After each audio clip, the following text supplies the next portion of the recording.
if you love the layering stamps, and I know you do because we do too, you're going to love this. This is something brand new, and we have layering stencils.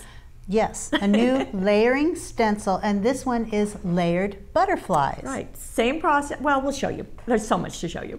Come play with us.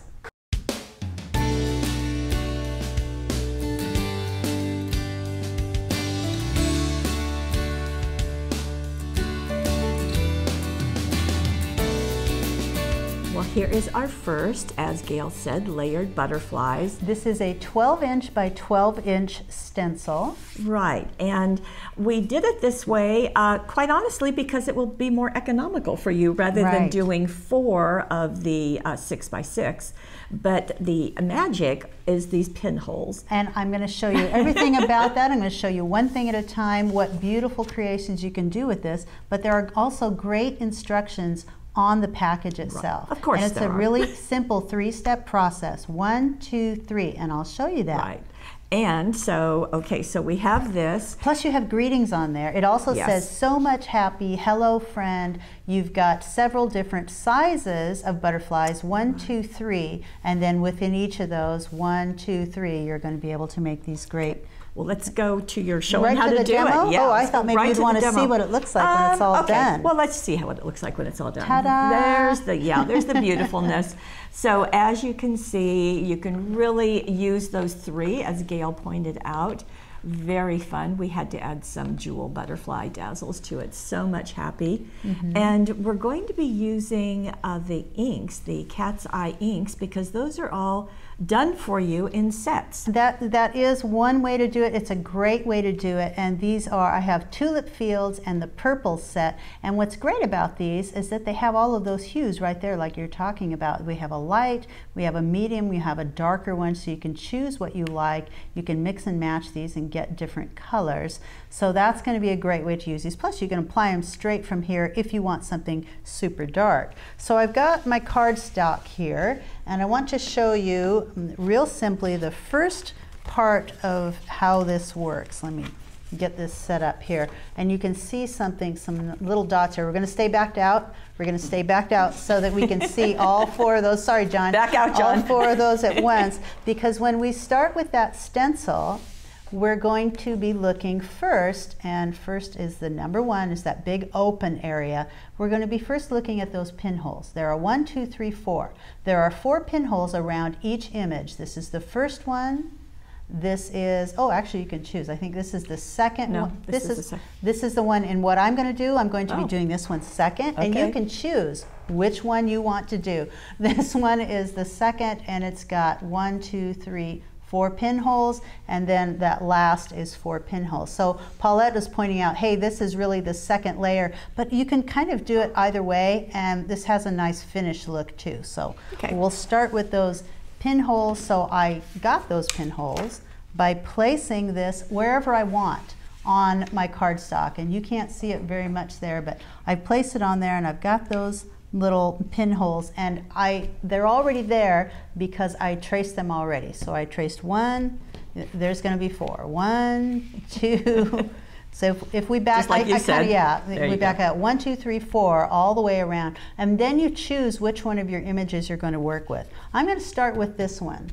Now, what I would suggest is starting by taping that down, stencil taping. I'm going to do it quickly, so I'm not going to do it, but I would use stencil tape. And I actually picked out some fluid chalk inks to use because I just wanted to do it kind of quickly, and they work too. I was kind of surprised and really delighted that you can start with fluid chalk inks or the pigment inks. And with this one, I'm just going to start going around and filling in that image.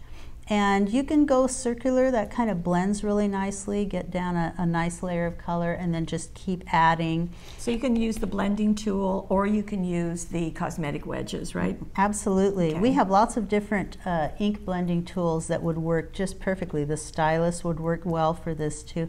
I like this one because it's a nice big area. It really puts down... Especially when you're doing a big space like that. Right. It puts down the ink quickly. Now, you see that I'm staying away from that edge. It's really simple to just tape across there so you don't get anything else on your paper. Maybe use some sticky notes to cover up some of those areas. And you do start with the lightest color first. Always the lightest. That's going to be on the bottom, and then you're going to build these colored layers as you go. So then I lift up my stencil. I would finish that butterfly completely, but I went ahead and did that. So I've got one done. Through the magic of TV. And I've got my little pencil marks done. So I go to what my next layer that I'm going to use, which is going to be this one, and I'm going to line up the next 4 little pin marks right on the ones that I already have, right like so. So now I know this layer is perfectly lined up and ready to go. I've got another stylus and a little bit darker ink this time. So now this is, I would call this like the medium color ink, and I just start adding that through just like so. I would do that entire piece. You probably have guessed I've already done it. So the next one is like that, and then you add your last layer, and in this case I chose that centerpiece of the butterfly for that last layer. Again, I'm lining up my pinholes just like so, and I'm going to change the little ink pads on here. I peeled off one, put another one. I love these. You can just exchange them. You can use them for quite a long time, and like dedicate that color just to that one. It's kind of fun. And then just start adding that last layer. And for me, that purple is the darkest layer, and I kind of liked getting the antenna on there last with it. You just go through and it's going to add just a little bit more color onto your piece. Let me go ahead and that's the beauty of the peel that layering, off. whether it's stamps or stencils, is that they position perfectly. Right. And as you can see. So 1, 2, 3, the finished look looks like that. Yeah, And that's what very we pretty. have on the page. And super easy to do. It's just a 3-step process. Right. 1, 2, 3, and you've got perfect highlights and lowlights, and that's what's great about these layering stencils. And you can mix them too.